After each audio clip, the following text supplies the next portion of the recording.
Respire fundo. Isso. Respire e solte o ar. Mesmo parecendo algo inacreditável, a poluição e a obesidade podem estar relacionadas. Mas você deve estar se perguntando, mas como isso é possível? Calma, que nós do PAS estamos aqui para esclarecer isso. Dependendo de onde você mora, simplesmente respirar pode estar lhe empurrando para uma vida de obesidade e diabetes.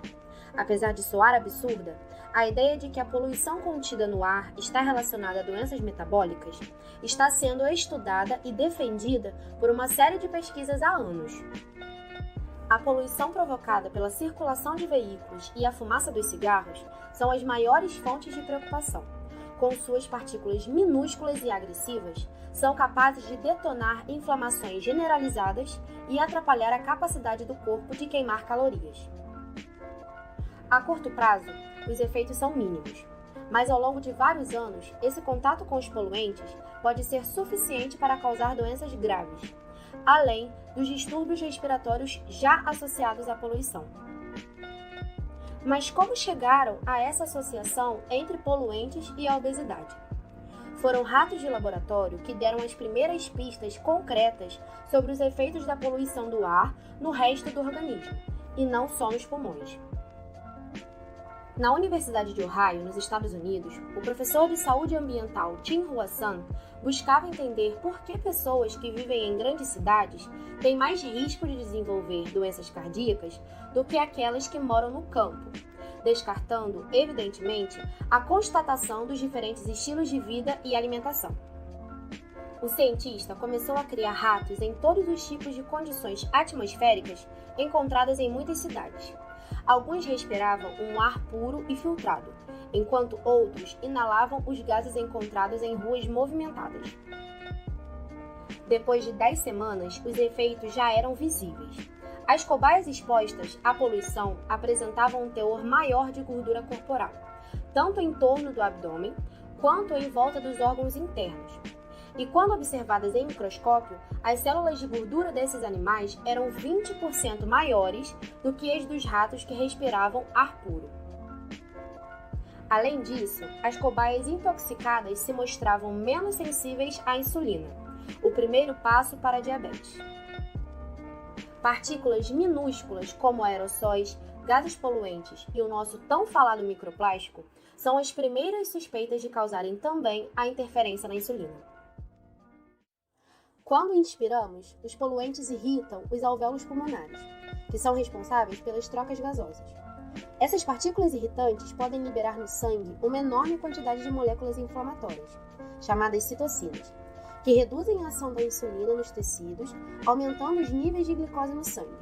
E isso poderia contribuir para o desenvolvimento do diabetes.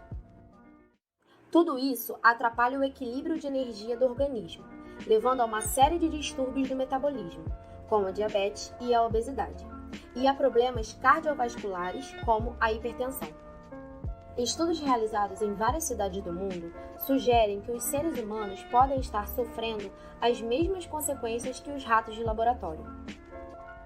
O pesquisador Hong Chen, professor de saúde pública da Universidade de Toronto, no Canadá, examinou registros médicos de 62 mil pessoas que vivem no estado canadense de Ontário durante 14 anos.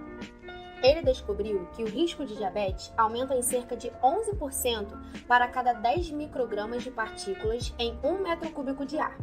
Um número alarmante se considerarmos que a poluição em algumas metrópoles da Ásia pode passar de 500 microgramas por metro cúbico de ar.